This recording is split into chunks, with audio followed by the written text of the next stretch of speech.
Cue fake podcast music.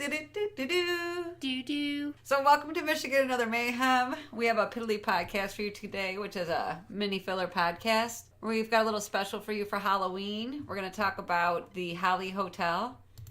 We're going to give you a little bit of history on the Holly Hotel. We're going to tell you some personal experiences as we went to a seance the other night. Ooh. Dun, dun, dun, dun, where spirits were channeled, incense was burnt. Candles were going. All right, so let's talk about the Holly Hotel. The Holly Hotel was originally named the Hearst Hotel, which was the original owner, John Hearst, and it was built in 1891 as a railroad inn. It's a Queen Anne style structure, and it's 3 stories with a brick exterior. Now, Jen and I did take some photos, and we're going to put it up on our webpage, MichiganAnotherMayhem.com, and you can see some of the pictures we took while we were there, both during the seance and outside the building. And you can see that it is a really cute, I thought it was. Okay. It was really pretty. Yeah, I thought They so had too. nice stained glass. Yeah, it was just beautiful. And then since it's Halloween, they were all dressed up in costumes, the bartenders and waitresses. Yeah, and That's dressed cool. up really cool too. Yeah. Nobody had lame costumes. No. That's true. On January 19th, 1913, there was a small fire that damaged the porch. And the rebuilt porch is the current one you'll see in our photos. I think you took a picture too of the front porch, right? Yes, I know I I did. did. Okay. The Victorian style interior was created during the rebuild after a fire, because there's going to be a second fire I want to tell you about. At the time that it was built, more than 25 trains a day were passing through Holly, Michigan, and the hotel was considered to be a hub of activity. And at one point, it served as both a hotel, a bar, a restaurant, and a brothel. So all your Holy needs, moly. yeah, all your needs in one place. It was Yeah. like the superstore back in the day. It was like the first superstore.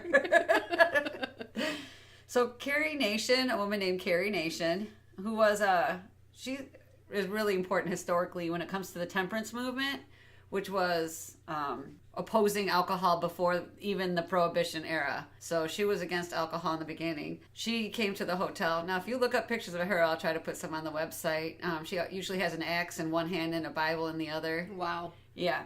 She's really famous for breaking into establishments and attacking drinkers, sometimes verbally, sometimes physically. Or with an axe. Yeah. She would go at them often with an umbrella. Use that thing like a sword or a baseball bat. That would be great. Yeah, like just this You're feisty old lady just come trying to mow you down with an umbrella because you're drunk. She did the same thing at the Holly Hotel. She was clubbing patrons who were drinking because Oakland County at the time was a dry county in 1908. They're drinking at a bar. And they later named a banquet room after her in the hotel. So a little respect there. There was a second fire at the hotel on January 19th, 1978, which was exactly 65 years to the day and hour of the first fire. So it caught on fire Kind of strange. That's pretty weird. This one actually caused severe damage to the structure, not just the porch this time. They decided still, though, to restore the hotel because it is, it does have historical importance. And they saved whatever part of the original structure that they could. The Holly Hotel has been part of the National Register of Historic Places of the United States since 1980. So, yeah, people know it's awesome.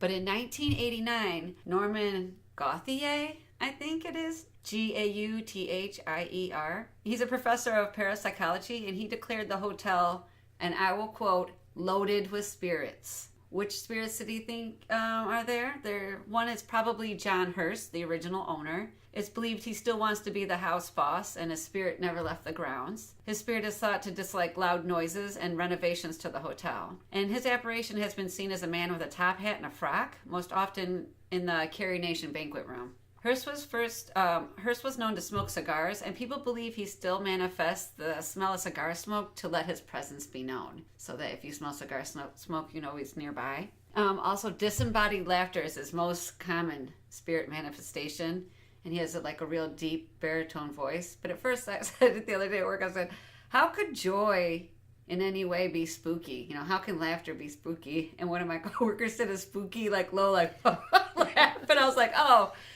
that's how it's spooky. Yeah, it wasn't there. Or you're like in the bathroom peeing and somebody starts laughing. It's kind of spooky. Especially if you're by yourself. Mm-hmm. My mom did say, my mom lives in the area, and she did say that my cousin had a friend that worked there, and he thought that spooky stuff happened. He would hear voices or footsteps when he knew he was alone in the hotel.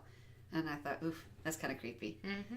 Another spirit is Nora Kane, and I couldn't really find out who she was outside of hotel references. Supposedly, her spirit is seen in photographs from weddings, and she can be seen in the bar and in the back hallway, which was once the main entrance, what is currently the back hallway. Her perfume scent, which was sweet and flowery, can be smelled in the turret area of the main bar. And she's heard playing the piano and singing soft melodies. And I guess she's even been heard asking people near the piano to play a tune for her. Her portrait is the one that's in the main lobby. It was mentioned last night during the seance, too.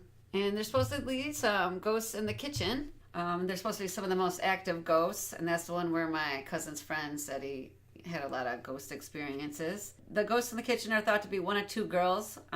They died. One died there after being injured in a stable that's adjacent to the hotel. They brought her into the kitchen, and she died there on the floor. Or it could be the ghost of Nora Kane's daughter. The picture that's in the lobby of her, the portrait, she's wearing mourning clothing, black mourning clothing. And the girl's believed to be 9 and 13, happy and playful with red hair. She's known for moving objects in the kitchen, most especially the meat cleaver, which I thought that's a little dangerous. Yeah. Yeah. Running up and down this hallway and giggling, which is the second ghost to laugh in the hallway. And I thought, see, giggling, now that can't be scary. That's not a deep baritone evil laugh. It's a giggle. Then I guess maybe if it was another inappropriate time. Yeah. Like as soon as you get naked to take a shower, someone giggles, that would be that would be bad. Horrifying. And she started to appear, the other spirit started to appear, the girl spirit, during a seance in the 1900s. So I just want to say one little side note. The hotel is located off of Battle Alley. And the reason why it's called Battle Alley is people used to get drunk in the hotel, have a disagreement. You want to step outside? Meet me outside. They meet each other outside and they would fight. Well, it really had a reputation when one time a carnival came to town and the carnies went into the bar, got drunk. The locals, also drunk, got into a fight. They stepped outside. They got into a carny local fight.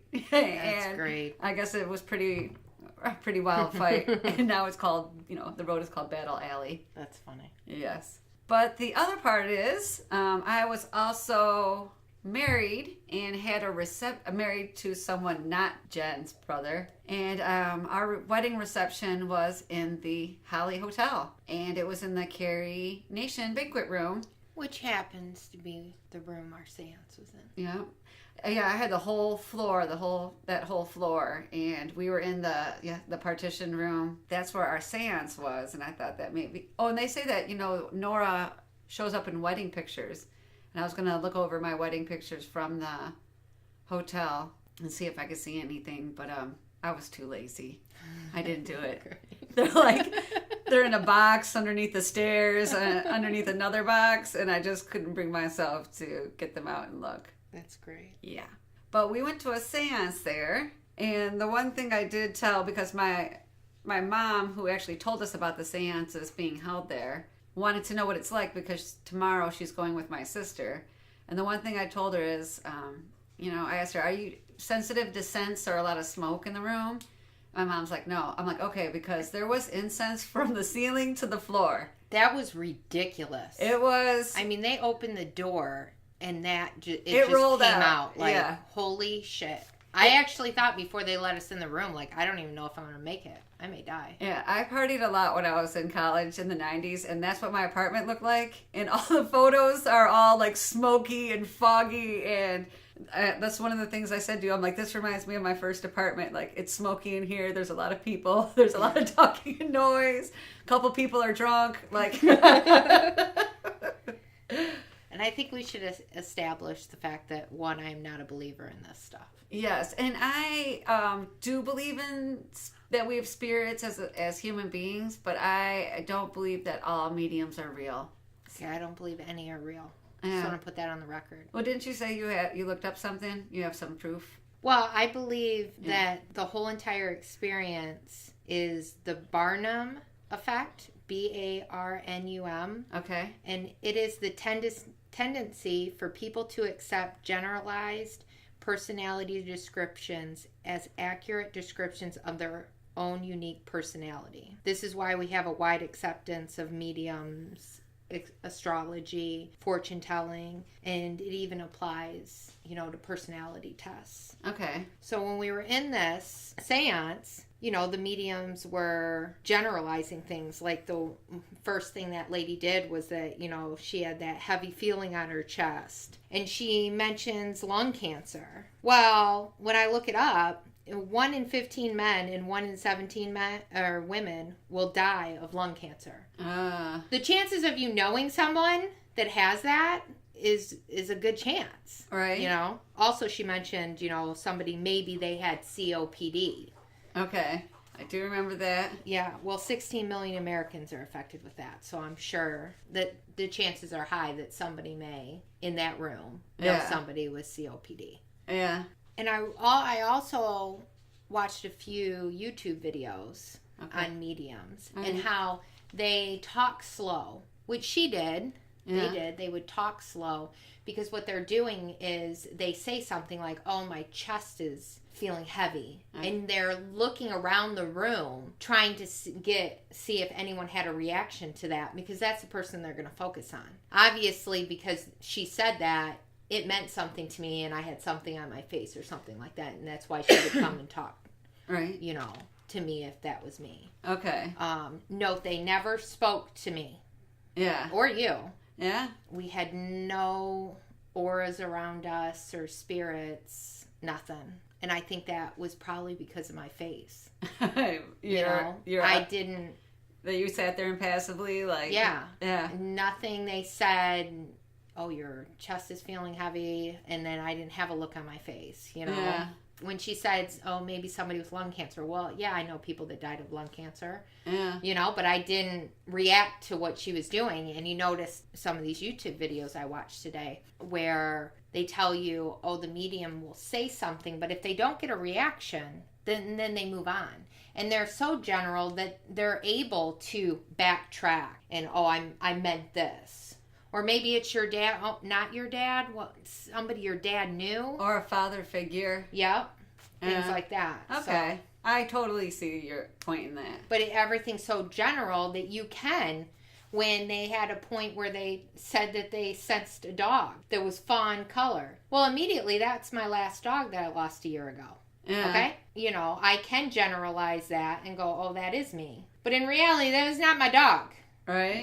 That's not my dog. There's, she probably knows that, maybe there's a statistic out there that there's more fawn-colored dogs than, chocolate. Yeah. I agree that not all of them are real and they do read them. I've actually, one time my roommate and I, back in 95, drove over to the East Coast and went up the shore. And at one point we're in Atlantic City and I decided to get my palm read. And she guessed everything wrong about me, but just because I was an odd statistic, like she said to me, I've always been kind of more athletic and stuff like that. I always like to do things. She's looking at my palm and she says to me, oh, you have a job in which you're really physical. And I said, no.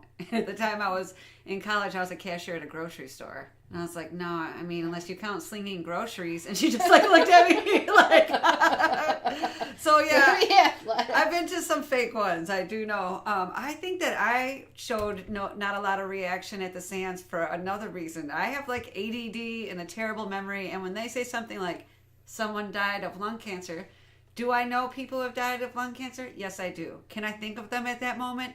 Never. One time, my sister Poppy paid for me to go to a clairvoyant when I was 18. And she said to me, do you know a Carrie? And I was like, no, I don't know anyone named Carrie. And she says it to me a few times. And all of a sudden, my sister, who's a ways away, goes, Aunt Carrie! We have an Aunt Carrie. And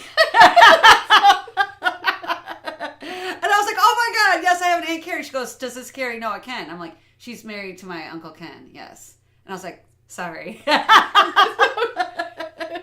So that's why I feel like I'm not good at that stuff. I'm drawing blanks. Although I must say I was a little bit worried. I didn't know what to expect at the seance. And when she said, have you lost any loved ones? I have actually lost a baby. So I always feel sad around those things. I'm like, oh crap, I don't want to feel those feelings here. But then everybody was, thank God they didn't say anything to me. I didn't want to be talked to. So I think that's one of the reasons why my face was just like, no, don't come over here. And they probably knew it. And then you were sitting next to me where I was sometimes trying not to laugh. Yeah. Like when they would sit there and, does anybody feel anything right now? And no one in the room said anything. But all of a sudden, this medium over here is feeling something over here on this side of the room. And I just wanted to die laughing like, oh my God. Well, one of the ladies that we sat with said she felt someone touch her on her leg. And she said she thought, she heard like heavy breathing or like a male breathing. But she was also the same person when she found out that we were sitting at a table with a set of twins, wouldn't stop with the twin facts. Yeah, she had a lot of twin facts. I had no twin facts. And when she started in on her twin facts, I was like, I wonder if it'll start before she talks to us. Well, did you see that there was the lady that sat directly next to me? There was a chair between us, but she was next to me. She was also stone face. She showed, she gave nothing. Okay. I just want to be honest. I thought she was drunk or something. Oh, did you think she was drunk? And then she looked like she was going to pass out. I just thought she was uncomfortable. But you thought she was drunk. Maybe she was. I thought she just looked like she didn't want to be there to me. Could be. Maybe she was scared. Oh, yeah. So, to backtrack, though, just so everybody knows, you go into the seance, there was 2 mediums there that work together. Yeah. And throughout the whole process, they rotate back and forth, whoever's feeling the spirit at the moment. It was a really cool experience. I'm glad we went. That's like something off a bucket list. So I just want to throw that out there. So if you're ever in Holly, Michigan during Halloween, you should go. Oh, also they dabbed some essential oils on our wrist, and I did think it smelled really good. I smelled it all the way till I went to bed too. I was like, I smelled incense. And that's because you were covered from head to toe. You were about bathed an hour and so. in it. It was disgusting. And I came home and my fur coat will never be the same. Well, it still smells. Later I was blowing my nose and my husband said something. I was like, I'm trying to get the incense out. Yeah, I really did not think I was going to survive. Yeah, I love incense. I thought I was going to choke to death. It incensed me out, and I love incense. Like, cover me in incense, I used to think. Yeah. And it was funny, too.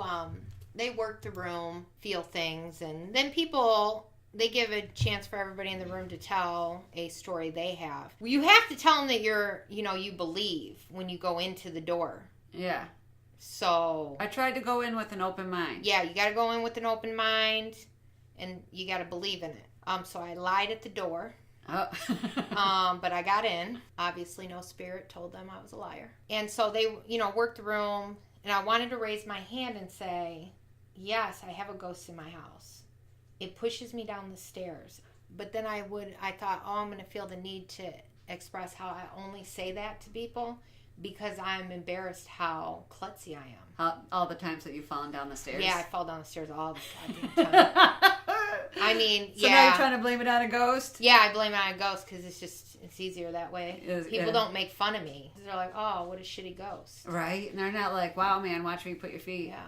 I did try my hardest. There was a point where they tell you to think to the candle that's in front of you. Ask if a spirit's there and for the flame to get higher or lower. I went through every dead person I could remember. Not a single thing. And then towards the end, because that was a long period they let you do that. I begged for a spirit just to blow the damn candle out. Just blow it out. I actually did look. I did. I looked at the candle at one point. I thought, oh, it is flickering high. I'm like, wait a minute. Look at it. Get a baseline. What's a baseline flicker? All right. See, no, it's not. It's just because you were staring at it for so long that you started to see things. Yeah. Yeah. And the one thing they did that I've never seen before is they allowed you to take pictures in the middle, at the beginning of the end of the seance. I thought that was a great moment where they let you go through the pictures because you're going to look for some auras. And I'm like flipping through mine. I did it like 3 times. And orbs. And orbs. And then I looked over at Allie and I was like, did you like see any? And she's like, nope. Okay. But everybody else is seeing stuff and then there's us. But I did get a really cool picture of some stuff on the table that I'll put on the website. Yeah. Some cool tarot cards and the candle. And they have salt and I think maybe some sage on the table. I got a picture. I took a selfie of myself. I took a really good picture of you in the candlelight, I thought that was a really nice picture of you. Yeah. That's right. We came back smelling like incense, and we have pretty pictures. Yeah, so if you want to see possible ghosts, go to the Holly Hotel in Michigan. Maybe you guys will experience some ghosts. That's right. You never know. You've been listening to Michigan and Other Mayhem with Allie and Jen. Connect with us at michiganandothermayhem.com to join the conversation, access show notes, find site links, correct us when necessary, and subscribe to our podcast on iTunes or Google Play. Also see our pictures on the website. Bye-bye. Happy Halloween! Oh, happy Halloween! All right, bye-bye.